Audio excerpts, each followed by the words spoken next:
This morning at 9:45 a.m., the atmosphere in the hearing room shifted. I felt it. Everyone present felt it. We were 90 minutes into the closed-door testimony when the defense team realized their strategy had collapsed. The reports you're seeing today claimed the defendant broke down, and knowing how the media operates, you might dismiss that as hyperbole or clickbait, but I was there. And I need you to understand that what happened wasn't a standard emotional outburst. It wasn't tears. It wasn't shouting. It was something far more significant for a prosecutor to witness. It was a calculated total loss of control when the former president was faced with the one witness he couldn't intimidate, his own daughter. I've prosecuted heads of state and organized crime figures. I know the look of a defendant who realizes the walls are closing in. He didn't scream. He simply crumpled. Let me tell you why. It wasn't because of the thousands of emails we've already entered into evidence. It wasn't because of the surveillance tapes from the Florida property. It was because of a single specific item the witness identified under oath, a red folder. Why did this one folder cause the defendant to slump in his chair and whisper frantically to his attorneys when boxes of classified documents didn't faze him? Because that red folder proves the one thing that turns a mishandling case into a prison sentence: intent. I'm going to walk you through exactly what she said line by line. I'm going to describe the documents she identified so you can visualize them as clearly as if you were holding them, because the words themselves are the evidence. I've spent years tracking these documents. I know where the bodies are buried in this case. If you want the truth about this trial without the media filter, subscribe. I'll walk you through it. Let me take you inside the room. When the witness took the stand, the room went dead silent. You could hear the hum of the HVAC system. The defense team expected her to do what family members usually do in these situations: plead the fifth or rely on a sudden loss of memory. I don't recall. I can't remember. I'm not sure. That is the standard playbook. But she didn't use the playbook. She didn't look at her father. She looked at the prosecutor. And when asked about the movement of boxes to the Bedminster property in June of 2024, she said one word: yes. I want you to visualize the timeline she just laid out. This wasn't about vague memories. This was about specific instructions given on a specific Tuesday in June. Listen to the precision of this answer. I'm going to break down the three key questions that dismantled the defense. Question 1. Did you receive instructions to move specific materials before the FBI search? In her answer, I was told to ensure the personal correspondence was separated from the business records. That sounds innocent enough, right? But then came question 2. Question 2, who gave that order? Her answer, the defendant. And finally, the question that sucked the oxygen out of the room. Question 3, did you see what was inside the boxes marked personal? In my experience, vagueness is a shield. Today she dropped the shield. She described the contents with photographic detail. She didn't say anything. She described government markings. She described foreign intelligence summaries. And she described that red folder. I want you to understand the weight of that admission. It removes the plausible deniability defense entirely. It destroys the rogue staffer argument. The defense has spent 18 months arguing that low-level aides moved these boxes without the former president's knowledge. They claimed he was too busy running the country or running a campaign to know what was being packed. The witness just testified that he not only knew, he directed it. If you could see the faces of the defense attorneys at that moment, you would have seen the blood drain from their cheeks. They knew what I knew. You can't cross-examine a family member and call her a liar without alienating the jury forever. She confirmed the order, she confirmed the knowledge, and she confirmed the cover-up. That's what she said. Now let me show you how he reacted, because the behavior I observed tells a story just as damning as the testimony itself. I watch the hands. I watch the eyes. That's where the truth lives. When you hear reports that the defendant broke down, you might imagine sobbing. But in a legal context, A breakdown is the collapse of a strategy. It's the moment the accused realizes the mask no longer fits. Throughout the civil fraud trials in New York, and even during the early procedural hearings of this case, the former president maintained a posture of defiance, chin up, leaning back, glaring at the bench. He was projecting strength. He was performing for the cameras even when they weren't allowed inside. Today, that bluster evaporated. As the witness described the red folder, his posture changed physically. He slumped forward. He began whispering frantically to his lead counsel. Not angry whispers, but urgent, panicked questions.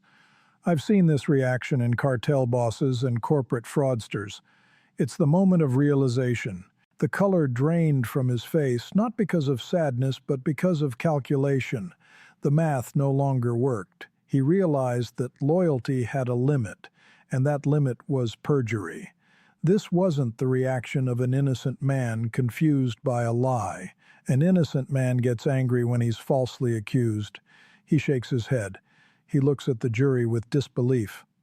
The defendant didn't look at the jury. He looked at the table. He couldn't make eye contact with the witness stand. This brings us back to the loop I opened earlier, the red folder. Why did this specific item trigger such a visceral reaction? Here's what I can tell you from the evidence log. The red folder contained documents he had personally claimed in a signed affidavit to have returned to the National Archives in 2022. He put his signature on a legal document stating this folder was gone. His daughter just placed that folder in his hands 2 years later. That is why he crumbled. He wasn't just hearing testimony. He was hearing a perjury charge being drafted in real time. He was hearing obstruction of justice counts piling up.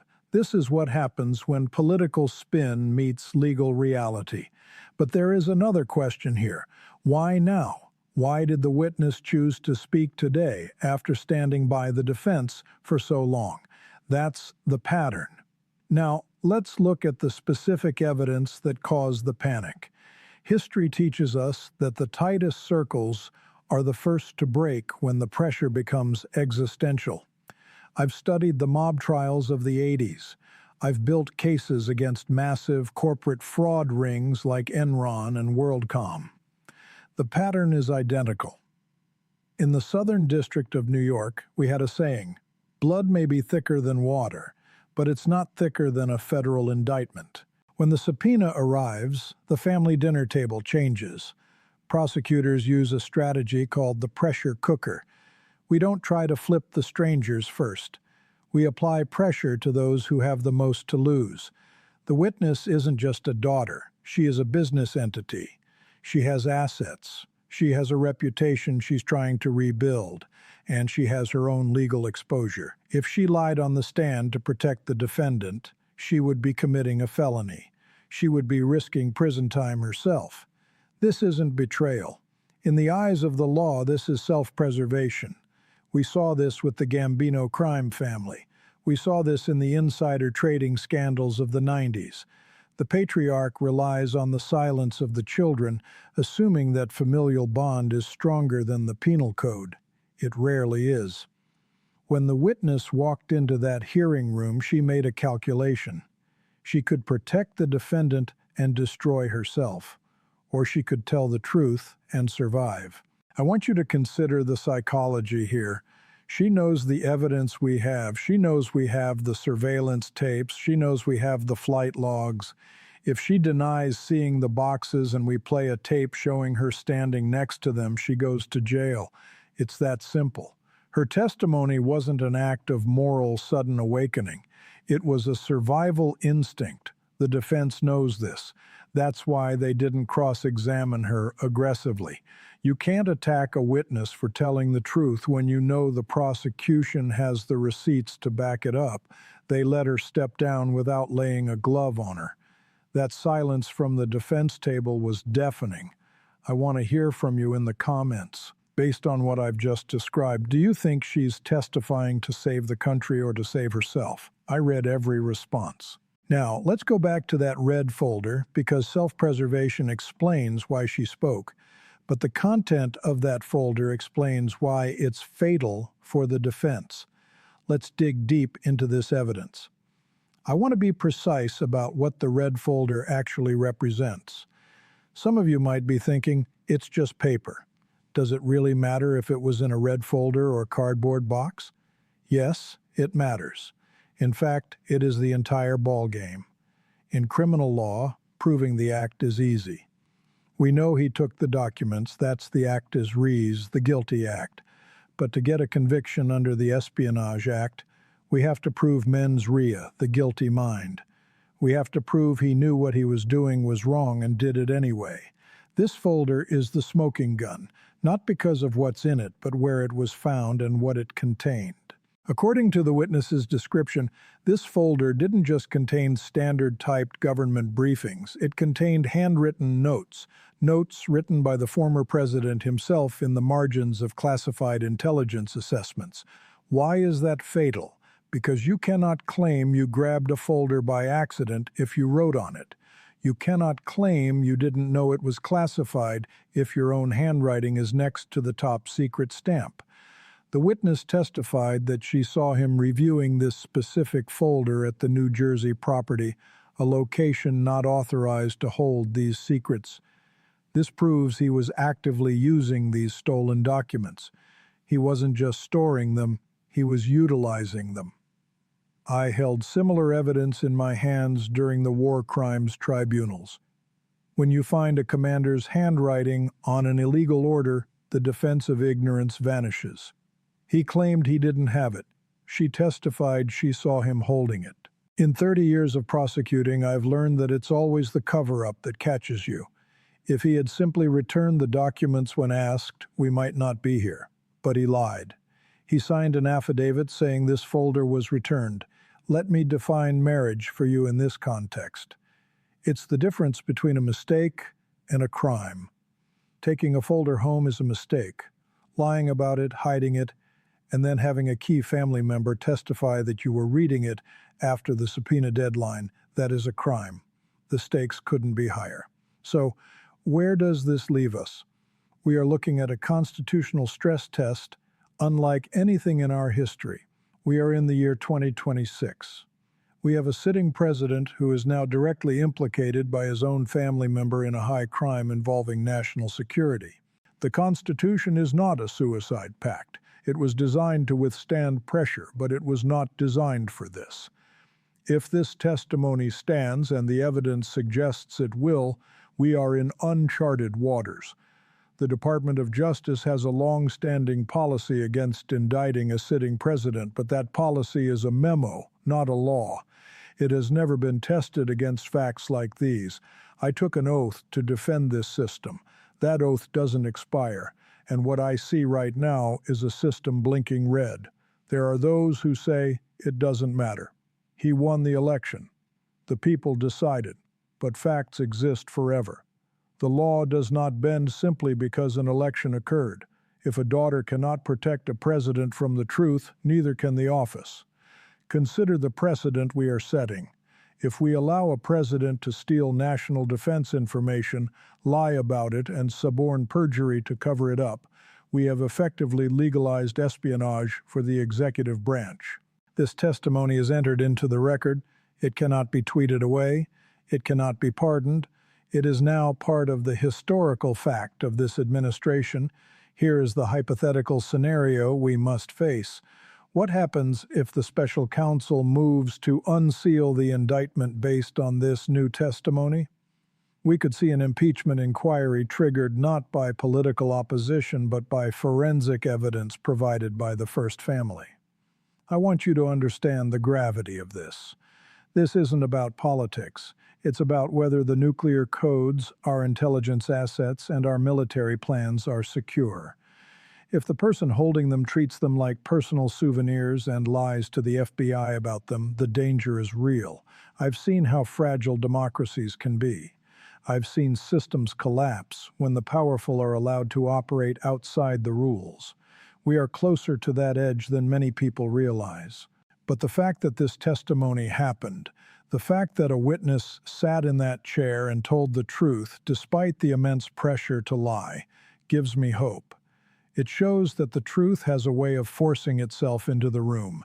So where does this leave us?